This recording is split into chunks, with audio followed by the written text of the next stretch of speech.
Okay, hang on, I'm going to just explain. So this is so yesterday we unpacked our new LifeSaver JerryCan.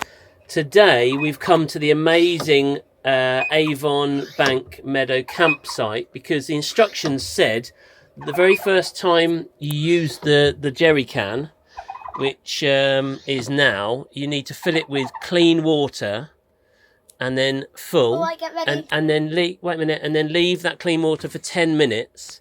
So we didn't really want to fill it with river water in its first go. We wanted to do exactly what we were being told, which is unique for a man, actually reading the instructions. It works! Nice. So you basically, so we've left it with clean water from a tap for 10 minutes. I've then emptied it. Now I've filled it up again. So you basically unscrew this to fill it up, screw that back on. There you go. This is the pump that Arthur's using to pressurise the JerryCan. And then out the bottom, look how quick that's coming out. I'm really, really impressed with that. Now the filter that's inside, we'll do another video on the filter, is completely different to the LifeSaver bottle that we've got. So the actual filter goes like all the way in the JerryCan. It looks like something from some sort of alien creature. That's amazing. Oh, I'm really. That's just from the thing. I'm really impressed with the speed that the tap's coming out. Yeah, I can really see how the shower attachment would work. So basically what it says now, after you've left water in it for 10 minutes, emptied that and refilled it with clean water. So we've done that from a tap again. You pump the pump 5 to 15 times. And then basically you're obviously just getting the filter to wake up for the first time. I imagine you're soaking the filter. Because in the instructions it says that if you're not going to use the JerryCan for a period of time, you must leave 2 inches of water in the JerryCan. So I imagine the filter must stay moist, otherwise it'll dry out and then it ultimately won't work. So we're going to basically just keep the pressure up and pump the water through, and then we're going to leave just 2 inches of water in the JerryCan.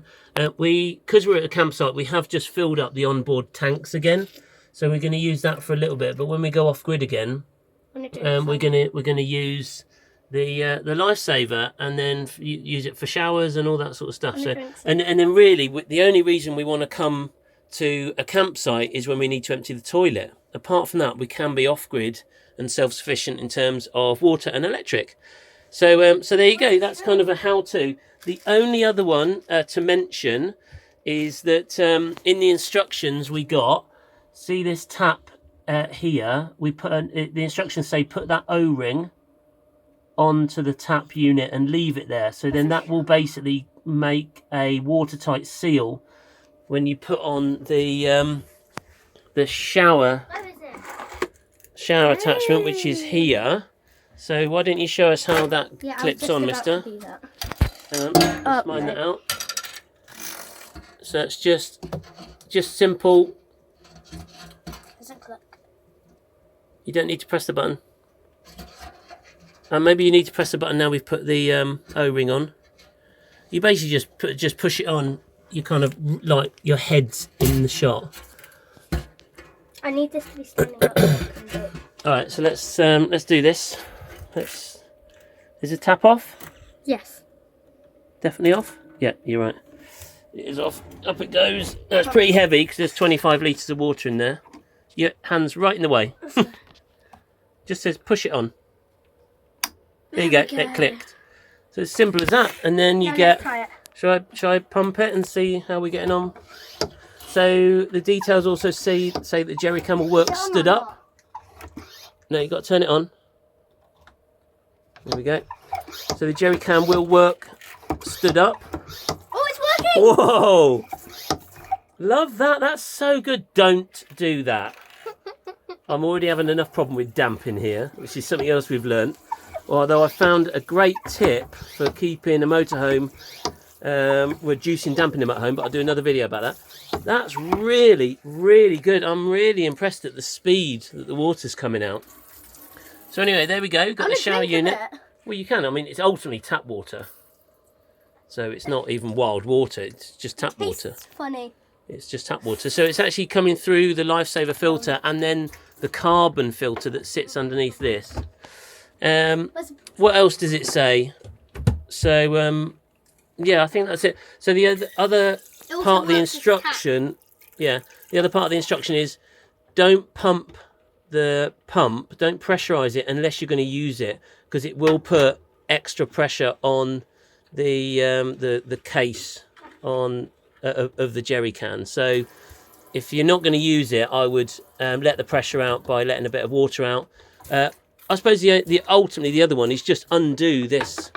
Actually, yeah, don't waste water. Undo this here, and it will let the pressure out if you're not going to use it. So that makes sense. But yeah, well impressed with that. So this, all we're doing now is really preparing it to be used, and then the next time we use it, we'll be doing it from river water or from a lake, and we'll be properly off grid. So why is there water up there? Oh, spilt some more. So the JerryCan is watertight, but Arthur isn't, and he's also just dunked this cloth in the water in there and then just wiped it up there. What an idiot. Right then. Yeah, you're just making it even worse. Right, I think that's the end of this video. Yeah, exactly right. There you go. But well impressed with the LifeSaver JerryCan and the shower attachment so far. If you yeah, you can buy your own if you're up for it, and we'll include some details in the caption text. But it's worth it. Well, I suppose it depends how much water you drink as to whether it's expensive. For us, living in the motorhome, we need to pay to go to a campsite to fill up with water, whereas with the LifeSaver JerryCan, after a few goes, I see it kind of pays for itself, because we don't need to go anywhere to fill up with water. We don't need to pay to go anywhere to fill up with water. Now, we will need to replace the filter at some point. We will need to replace the carbon filter. So yeah, it probably is cheaper. Spare carbon filters. Yeah, but so I suppose if you were in a house, yeah, it would be cheaper to turn on the tap. But the point of this is not just to save us money, it's to give us more freedom, and it means that we can be off grid more often, and we don't need to be reliant on others as much. So that's it. All right, we'll include some details in the caption text, and yeah, check back for the next one where we give it a go in the wild properly.